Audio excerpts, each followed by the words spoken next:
আমরা পড়ব মার্সিয়াস identity status theory develop করেছিলেন জেমস মার্সিয়া। অর্থাৎ এই তত্ত্বের যিনি প্রবক্তা তিনি হলেন জেমস মার্সিয়া। এই থিওরি ডেসক্রাইব করে কিভাবে একজন ব্যক্তি বা একজন ইন্ডিভিজুয়াল নিজের যে আইডেন্টিটি সেটাকে খুঁজে বার করে। আমরা যখন ছোট ছিলাম, মানে আমাদের বয়স যখন কম ছিল, আমাদের আইডেন্টিটি নিয়ে তত কোনো মাথা ব্যথা ছিল না। নর্মালি যেটা একটা বাচ্চা থাকে না, বাবা মা যা করে বাচ্চাও সেটাই করে। বাবা মা যদি বেশি ধার্মিক হয় তাহলে বাচ্চাও ধার্মিক বিহেভিয়ার শো করে। বাবা মায়ের যদি বেশি পড়াশোনার ঝোঁক থাকে তাহলে বাচ্চাও পড়াশোনার দিকে ইন্টারেস্ট দেখায়। যদি বাবা মা ইন্টেলেকচুয়ালি বিহেভ করে তাহলে বাচ্চাও ইন্টেলেকচুয়ালি বিহেভ করে। মানে কম বয়সে বাচ্চার আইডেন্টিটি নিয়ে কোনো মাথা ব্যথা থাকে না। মোদ্দা কথা হলো, সে নিজস্বতা নিয়ে কোনো ঝামেলা করে না। বাবা মা যা করে সে চুপচাপ সেটাকেই অনুসরণ করে, বা বাবা মা যেটা বলে সে সেটাকে মেনে নেয়। কিন্তু বাচ্চা যখন অ্যাডোলেসেন্স পিরিয়ডে পা দেয় তখন তার ফিল হয়, ঠিক আছে বাবা মার ইচ্ছা মানলাম, তা বলে আমারও তো একটা ইচ্ছা আছে। আমার বাবা মা চায় আমি ডাক্তার হব, তা বলে কি আমিও চাই আমি ডাক্তার হব? আমার কি ভালো লাগবে ডাক্তার হয়ে? আমি কি আনন্দ পাবো সেটা করে? বুঝলাম আমি একটা ধার্মিক পরিবারে জন্মেছি, তা বলে কি আমিও ধার্মিক হব? আমার কি আদৌ কোনো লাভ হবে এটা করে? আমি কি আনন্দ পাচ্ছি এই ধার্মিকতাতে? যখন একজন ব্যক্তি এই সমস্ত ভাবনা চিন্তা করছে, তার মানে সে যে বিষয়টাকে অনুভব করছে সেটা হলো আইডেন্টিটি ক্রাইসিস। যদি বাংলায় বলা হয় তাহলে পরিচয় সংকট। অর্থাৎ সে আসলে কে, সে কি করতে চায়, সমাজে তার ভূমিকা কি, কিভাবে সে নিজের জীবনকে পরিচালনা করবে, এই সমস্ত প্রশ্ন তার মাথার মধ্যে ঘুরছে। অর্থাৎ এই সমস্ত বিষয়ে সে একটা ক্রাইসিস অনুভব করছে। সেটাকেই বলা হয় কি না আইডেন্টিটি ক্রাইসিস। আইডেন্টিটি ক্রাইসিস এই টার্মটা ফার্স্ট ইন্ট্রোডিউস করেছিলেন সাইকোলজিস্ট এরিক এরিকসন তার সাইকোসোশিয়াল ডেভেলপমেন্ট থিওরিতে। আর এই আইডেন্টিটি ক্রাইসিস কিভাবে রিজলভ হয় আর একজন ব্যক্তি কিভাবে নিজের আইডেন্টিটিকে এস্টাবলিশ করে সেটাকেই ডেসক্রাইব করেছিলেন জেমস মার্সিয়া নিজের আইডেন্টিটি স্ট্যাটাস থিওরিতে। মার্সিয়া বললেন, একজন ইন্ডিভিজুয়াল 4টে স্টেজের মাধ্যমে বা স্ট্যাটাসের মাধ্যমে নিজের আইডেন্টিটিকে খুঁজে পায়, আর 2টো ডাইমেনশনের ভিত্তিতে। অর্থাৎ সে পার্টিকুলারলি 2টো বিষয়ের উপর বেস করে তার আইডেন্টিটিকে খুঁজে বার করে বা এস্টাবলিশ করে। সেই 2টো বিষয় বা ডাইমেনশন হলো এক্সপ্লোরেশন, অর্থাৎ বিভিন্ন আইডেন্টিটিকে এক্সপ্লোর করা।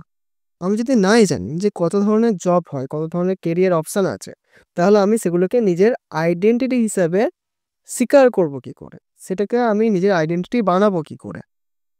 আগে তো আমাকে এটাই জানতে হবে যে কত ধরনের পসিবল অপশান আছে। এক্সাম্পল ধরো, আমি যদি এটাই জানি যে একটাই জব হয়, সেটা হলো রেশন দোকানের চাকরি, তাহলে আইডেন্টিটি চলে গেল।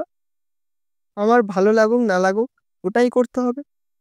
তার মানে আমাকে এক্সপ্লোর করতে হবে বিভিন্ন অপশান, যতগুলো পসিবল, সেগুলোকে কোয়েশ্চেন করতে হবে, ডেটা বার করতে হবে, সেগুলো অ্যানালাইজ করতে হবে, আর কি করতে হবে, অ্যাক্টিভলি পার্টিসিপেট করতে হবে সেই সমস্ত অপশানগুলোতে।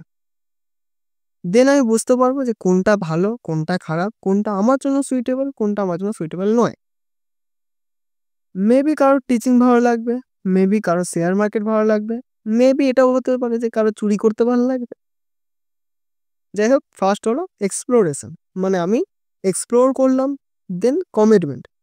2 নম্বর হলো কমিটমেন্ট, মানে শুধুমাত্র এক্সপ্লোর করলেই হবে না, যখন আমি একটা আইডেন্টিটি খুঁজে পেলাম সেটার প্রতি আমাকে কমিটমেন্ট দিতে হবে।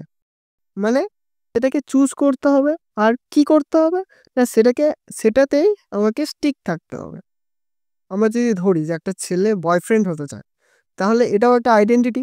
উমুকের বয়ফ্রেন্ড, তমুকের গার্লফ্রেন্ড, এগুলো একটা আইডেন্টিটির মধ্যেই পড়ে। তার জন্য একটা ছেলে কি করবে? ফার্স্ট সে এক্সপ্লোর করবে, অনেকের সাথে কথা বলবে, বিভিন্ন কোয়েশ্চেন করবে, তথ্য সংগ্রহ করবে, তারপর সেগুলোকে অ্যানালাইজ করবে। অ্যাক্টিভলি পার্টিসিপেট মেবি করবে না, সব সময় অ্যাক্টিভলি পার্টিসিপেট করা যায় না, অনেক প্রবলেম হতে পারে, আমাদের মতো দেশে তো অনেক বেশি প্রবলেম হতে পারে। যাই হোক, এইসব করে যখন সে কাউকে পেলো যে তার জন্য সুইটেবল, তখন এবার কি করবে ছেলেটা? এবার তাকে কমিটমেন্ট দেবে যে সে সারা জীবন তার সাথে থাকবে।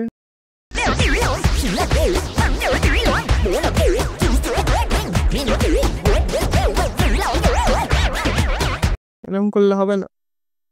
এটাই হলো দুটো ডাইমেনশন, 1 নম্বর এক্সপ্লোরেশন, 2 নম্বর কমিটমেন্ট। এবার আমরা পড়ে নেবো 4টে স্ট্যাটাস সম্পর্কে। ফার্স্ট হলো আইডেন্টিটি ডিফিউশন। এটা ফার্স্ট স্টেজ, যেখানে একজন ইন্ডিভিজুয়াল এক্সপ্লোরেশনের প্রতিও কোনো ইন্টারেস্ট দেখায় না, না কোনো কিছুতে কোনো কমিটমেন্ট শো করে। যেমন ধরো একজন স্টুডেন্ট যার তার নিজের কেরিয়ার নিয়ে কোনো আইডিয়া নেই, না কোনো ইন্টারেস্ট আছে সেটার প্রতি, না সে কোনো কিছুকে ঘেঁটে দেখছে। সেকেন্ড হলো আইডেন্টিটি ফরক্লোজার। এটাতে সে কমিটমেন্ট শো করছে, বাট আগে এক্সপ্লোর না করে অন্যরা যে জিনিসটা বলেছে সেটাতেই সে কমিটমেন্ট শো করেছে। যেমন একজন ব্যক্তি যে ফ্যামিলি বিজনেসে পার্টিসিপেট করছে, কিন্তু নিজে এক্সপ্লোর না করে তার ফ্যামিলির কথা অনুযায়ী। 3 আইডেন্টিটি মোরাটোরিয়াম।